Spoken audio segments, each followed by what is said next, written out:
Communication series part 1. Welcome to English Studio .11. இந்த வீடியோல நம்ம என்னெல்லாம் ஸ்டெப்ஸ் ஃபாலோ பண்ணி நம்ம கம்யூனிகேஷனை இம்ப்ரூவ் பண்ணலாம்னு சொல்லிட்டு இந்த வீடியோல பார்க்கலாமா? Listen to audio or watch English series. Yes, you heard it correct.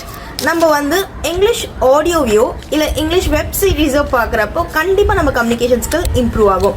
எப்படின்னு கேட்டிங்கன்னா அந்த நேட்டிவ் ஸ்பீக்கர்ஸ் பேசுகிற ஸ்லாங்கும் சரி, அவங்களோட ப்ரொனவுன்சியேஷனும் சரி, நம்மளுக்கு வந்து அதை ஈஸியாக அடாப்ட் பண்ணிக்கும்.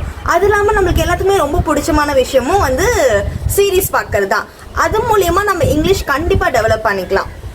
Step number 2, talk daily. Yes, நம்ம ப்ராக்டிஸ் பண்ண தான் நம்மளோட ப்ரொனவுன்சியேஷன் வந்து கரெக்டாக மாறும்.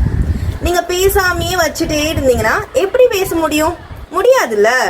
ஸோ பேசுங்க, வாய் தொடர்ந்து பேசுங்க. கரெக்டோ தப்போ பேசினா மட்டும்தான் நம்மளால இம்ப்ரூவ் பண்ணிக்க முடியும். Set a word goals. புதுசாக ஒரு 2 வொக்காபுலரிஸோ இல்லை ஃப்ரேசல் வேர்ப்ஸையோ நம்ம புதுசாக எப்படி நம்ம டே டு டே லைஃப்பில் இன்க்ளூட் பண்ணலான்னு சொல்லிட்டு நம்ம அது மூலயமா நம்மளோட கம்யூனிகேஷன் ஸ்கில்லை இம்ப்ரூவ் பண்ணலாம். நம்ம நார்மலாக பேசுகிற ஒரு விஷயத்துக்கும் நம்ம புதுசாக ஒரு வொக்காபுலரிஸ் வந்து ஆட் பண்ணி பேசுகிறப்போ நம்மளோட கம்யூனிகேஷன் ஸ்கில்லை அது என்ஹான்ஸ் பண்ணி தரும். ஓகேவா? ஸோ அதுக்காக தான் நான் வந்து வேர்ட் கோலை சொல்கிறேன். ஸ்டெப் நம்பர் 4, ரைட் அ டெய்லி ஜேர்னல். எஸ், நம்ம டெய்லி காலையிலேருந்து சாயங்காலம் வரைக்கும் இல்லை நைட்டு வரைக்கும் என்னென்ன பண்ணுறோன்னு சொல்லிட்டு எழுதுறோம். ஆனால் டெய்லி ஒரே மாதிரி எழுதக்கூடாது.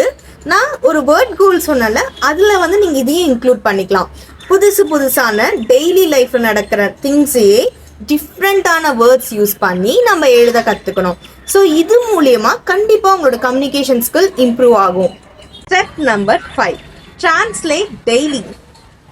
நம்ம யூடியூபே ஒரு பெரிய ஒரு பிளாட்ஃபார்ம் தான். உங்களுக்கு பிடிச்ச எந்த சப்ஜெக்டாக வேணா இருக்கலாம், ஜியோகிராஃபியாக இருக்கலாம், கெமிஸ்ட்ரியாக இருக்கலாம், பயாலஜியாக இருக்கலாம்.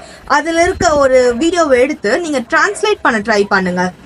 அப்படி இருக்கிறப்போ நீங்கள் இது என்னன்னு சொல்லிட்டு திங்க் பண்ணியோ இல்லை ரிசர்ச் பண்ணியோ எழுதுவீங்களே. ஸோ அது மூலியமா உங்கள் கம்யூனிகேஷன் ஸ்கில் இம்ப்ரூவ் ஆகும். ஸோ இதெல்லாம் தான் ஒரு சில வேஸ் நம்ம வந்து கம்யூனிகேஷன் இம்ப்ரூவ் பண்ணுறதுக்கான practice. For more updates follow English Studio .11.